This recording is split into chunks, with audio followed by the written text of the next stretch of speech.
Friends, welcome to my YouTube channel vintage వంటలు.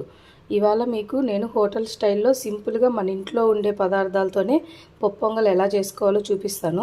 కొందరు కిచిడి అంటారు, మేమైతే పప్పు పొంగల్ అంటాము. హాఫ్ కప్ రైస్ తీసుకున్నాను. హాఫ్ కప్ రైస్కి 1 కప్పు పెసరపప్పు తీసుకున్నాను. ఈ రెండింటిని ఒక హాఫ్ అన్ అవర్ నానబెట్టుకుంటాను. చూడండి, ఇలా వాటర్ వేసి హాఫ్ అన్ అవర్ నానబెడతాను.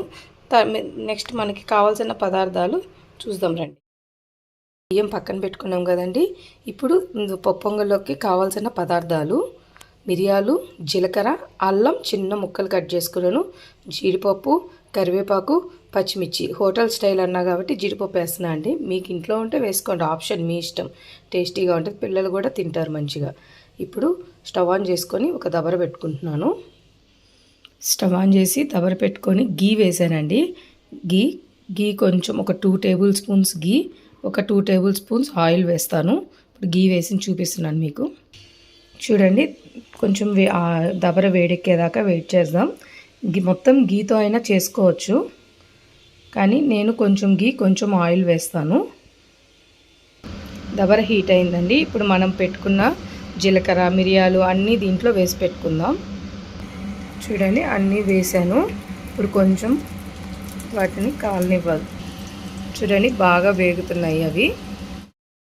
బాగా వేగిన తర్వాత ఇప్పుడు పచ్చిమిర్చి, కరివేపాకు వేసుకుందాం. చూడండి, పచ్చిమిర్చి, కరివేపాకు కూడా వేసి కొంచెం ఫ్రై అవనిస్తున్నాను.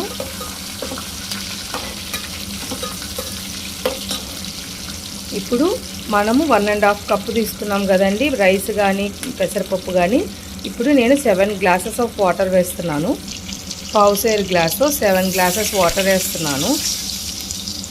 చూడండి, ఇలా వాటర్ యాడ్ చేసుకున్నాను. ఇప్పుడు దీనికి తగిన సాల్ట్ వేస్తాను. సాల్ట్ వేస్తున్నాను.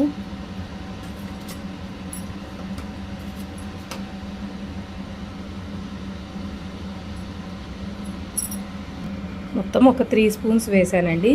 మీకు సరిపోకపోతే మళ్ళీ మీరు వేసుకోండి. నేనైతే ఇప్పుడు 3 స్పూన్స్ వేసాను. ఇది కుక్కర్లో కూడా పెట్టుకోవచ్చండి. కుక్కర్లో పెడితే ఒక 1.5 డబ్బాకి 4 టైమ్స్, అంటే ఒక 4 గ్లాసెస్ వాటర్ వేసుకుంటే సరిపోద్ది. మా పిల్లలకి కుక్కర్లో చేసిన పప్పు పొంగల్ అంటే తిన్నరు ఇష్టంగా, అందుకని నేను నార్మల్గా దబర్లో చేస్తాను. కొంచెం టైం పట్టినా దబర్లోనే చేసుకుంటాను. టేస్ట్ మాత్రం చాలా బాగా వస్తుంది కుక్కర్ కంటే ఇదే. ఇప్పుడు వాటర్ తెరలేదాకా వెయిట్ చేద్దాం అండి. బాగా తెరులుతుంది. ఈ తెరులుతున్న దాంట్లోనే చిటికెడు పసుపు వేస్తున్నాను. వేసాను.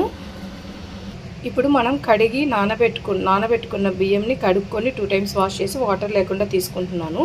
ఇప్పుడు ఇది ఆ ఎసురులో వేసేస్తాను.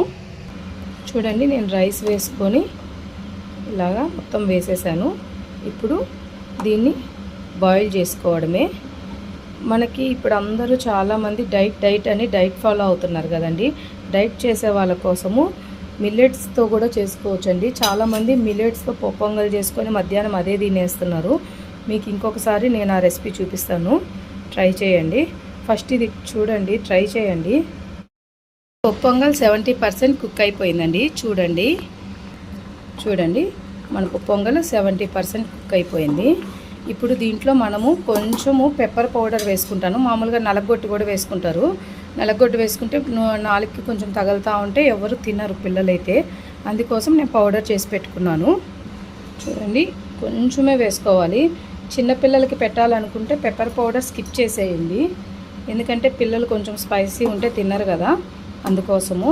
కానీ చిన్నపిల్లలు ఒక 7-8 మంత్స్ పిల్లల నుంచి బాగా తింటారండి పప్పు పొంగల్ అయితే. మనం పచ్చిమిర్చి, మిరియాలు వేయడం ఆపేసి మిగిలిన ప్రాసెస్ అంతా సేమ్ ఇలాగే చేయండి.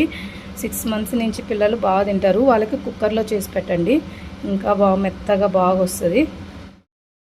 మన పప్పు పొంగల్ కుక్ అయిపోయింది ఆల్మోస్ట్. మన రెసిపీ రెడీ అయిపోయింది. ఇంకా బాగా జారుగా ఇలా చేసుకొని చిన్నపిల్లలకి పెట్టుకుంటే ఎమ్మీగా తింటారండి. పైన కొంచెం గీ వేసుకొని పెడితే. ఇప్పుడు దీన్ని ఒక ప్లేట్లోకి తీసుకుందాం. తయారు చేసుకున్న పప్పు పొంగల్ ఇప్పుడు మనం వేడివేడిగా సర్వ్ చేసుకుందామండి. చూడండి, ఇలా ప్లేట్లోకి తీసుకుంటున్నాను. చూడండి, హోటల్ స్టైల్లో ఉండే పొంగల్ మనం ఇంట్లోనే సింపుల్గా మన దగ్గర ఉన్న ఐటమ్స్తోనే రెడీ చేసుకోవచ్చు. దీనికి కాంబినేషన్గా నేను పల్లీ చట్నీ తీసుకుంటున్నాను. ఎమ్మి ఎమ్మి పొంగల్ రెడీ అయిపోయిందండి. మీరు కూడా ట్రై చేయండి. Please subscribe my channel vintage వంటలు. అందరు చూస్తున్నారు కానీ లైక్ చేయట్లేదు, సబ్స్క్రైబ్ చేసుకోవట్లేదు. సబ్స్క్రైబ్ చేయండి. మీకు నచ్చితే షేర్ చేయండి. నా రెసిపీ ట్రై చేయండి. కామెంట్ సెక్షన్లో పెట్టండి ఎలా ఉంది, మీకు ఎలా వచ్చింది అనేది. బాయ్.